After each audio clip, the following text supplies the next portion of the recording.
कल्याणच्या नेवाळी चौक परिसरात गुडघाभर पाणी साचलंय। वाहन चालकांची कसरत या ठिकाणी पाहायला मिळते। अंबरनाथहून कल्याणकडे जाणाऱ्या मार्गावर गुडघाभर पाणी सध्या साचलेलं आहे।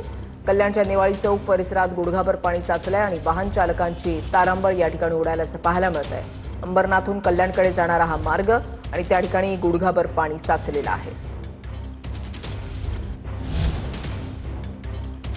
कल्याणच्या नेवाळी चौक परिसरामधली दृश्य काही वेळातच आपल्या समोर येतील। अंबरनाथहून कल्याणकडे जाणाऱ्या मार्गावर गुडघाभर पाणी साचलेलं आहे। ठिकठिकाणी आपण जर पाहिलं तर रस्त्यांना अक्षरशः नद्यांचं तळ्याचं स्वरूप आल्याचं पाहायला मिळतंय। काही ठिकाणी गुडघाभर पाणी साचलेलं आहे आणि तसाच एक परिसर तो म्हणजे कल्याणमधल्या नेवाळी चौक हा परिसर।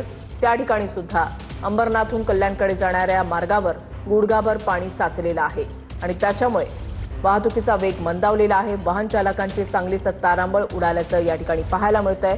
सातत्यानं पाऊस पडतोय, पाण्याचा निचरा हा होत नाहीये आणि यंत्रणांकडून ज्या पद्धतीने दावा करण्यात आलेला होता की नाले सफाई झालेली आहे, मात्र हा दावा फोल ठरल्याचं पाहायला मिळतंय। सुनील जाधव आमचे प्रतिनिधी आमच्या सोबत आहेत, अधिक माहिती त्यांच्याकडून जाणून घेणार आहोत। सुनील,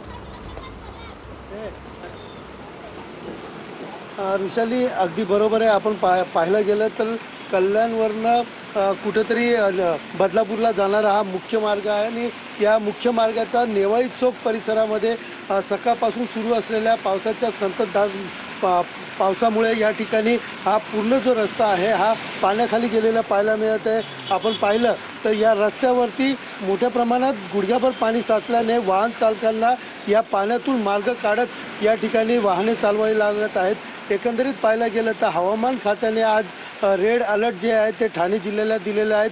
सकाळपासूनच आपण पाहिलं तर कल्याण डोंबिवली असेल, उल्हासनगर, अंबरनाथ या ठिकाणी पावसाची संततधार सुरू आहे। काल रात्री मुसळधार पाऊस पडला होता, मात्र पावसाचा जोर अधूनमधून कमी होत असल्याने अनेक सखल भागामध्ये साचलेल्या पाण्याचा निचरा देखील होताना पाहायला मिळत आहे। मात्र आता सध्या आपण पाहिलं तर अंबरनाथवरनं कल्याणकडे येणाऱ्या मार्गावरती मोठ्या प्रमाणात पाणी साचल्याने या ठिकाणी वाहन चालकाला नाहक त्रास जो आहे तो या ठिकाणी सहन करावा लागत असल्याचं दिसून येत आहे। ऋषाली, धन्यवाद सुनील दिलेल्या सविस्तर माहितीसाठी।